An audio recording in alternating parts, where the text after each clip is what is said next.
ಕಳೆದ 16 ವರ್ಷಗಳಿಂದ ಭಾರತೀಯ ಜನತಾ ಪಾರ್ಟಿಯಲ್ಲಿ ಕೆಲಸ ಮಾಡ್ಕೊಂಡು ಬರ್ತಾ ಇದ್ದೀನಿ. ನಮೋ ಬ್ರಿಗೇಡ್ ಸಂಘಟನೆಯಿಂದ ದೇಶದ ಪ್ರಧಾನಿ ಆಗ್ಲೇಬೇಕು ನರೇಂದ್ರ ಮೋದಿ ಅಂತೇಳಿ ನಮ್ಮ ಬ್ರಿಗೇಡ್ ಸಂಘಟನೆಯಲ್ಲಿ ಕೆಲಸ ಮಾಡ್ತಾ, ತದನಂತರ ಪಕ್ಷದ ನನ್ನ ಒಂದು ಮಾಧ್ಯಮ ಸಂಚಾಲಕನಾಗಿ 2ನೇ ಬಾರಿಗೆ ನಗರಾಧ್ಯಕ್ಷ ನಾಗೇಂದ್ರ ಅವರು, ಪಕ್ಷದ ಮುಖಂಡರುಗಳು ಎಲ್ಲರೂ ಮಾಡಿದ್ದಾರೆ.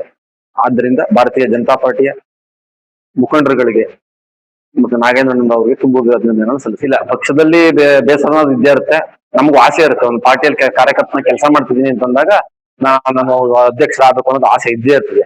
ಆದ್ರೆ ಪಕ್ಷದ ಪಾರ್ಟಿ ಒಳಗಡೆ ಇರ್ತಕ್ಕಂತ ಮುಖಂಡರುಗಳು ಅದನ್ನ ಮಾಡ್ಬೇಕಾದಾಗ ಅದನ್ನ ಸಮತೋಲನ ಮಾಡ್ಬೇಕಾಗಿತ್ತು. ಅದಾಗ್ಲಿಲ್ಲ. ಆದ್ರೆ ನಮ್ಮ ಪಾರ್ಟಿ ಸಿದ್ಧತೆ, ಸಿದ್ಧಾಂತ, ಬದ್ಧತೆಗೆ ಅನುಗುಣವಾಗಿ ಕೆಲಸ ಮಾಡೋದ್ರಿಂದ ಅದನ್ನ ಯಾವುದೇ ರೀತಿ ಪ್ರತಿರೋಧ ಮಾಡಕ್ ಆಗಲ್ಲ.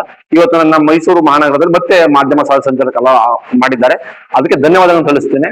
ಮುಂದಿನ ದಿನಗಳಲ್ಲಿ ಇನ್ನೂ ಉನ್ನತ ಹುದ್ದೆಗಳನ್ನ ನೀಡಲಿ ಅಂತ ಅವ್ರು ಕೇಳ್ಕೊತೇನೆ. ನಾವು ಪಕ್ಷದ ಸಿದ್ಧಾಂತಕ್ಕೆ ಬದ್ಧರಾಗಿದ್ವಿ. ಪಕ್ಷದ ಏನೇ ಜವಾಬ್ದಾರಿ ಕೊಟ್ಟರು ಕೆಲಸ ಕಾರ್ಯಗಳನ್ನು ಮಾಡ್ಕೊಂಡು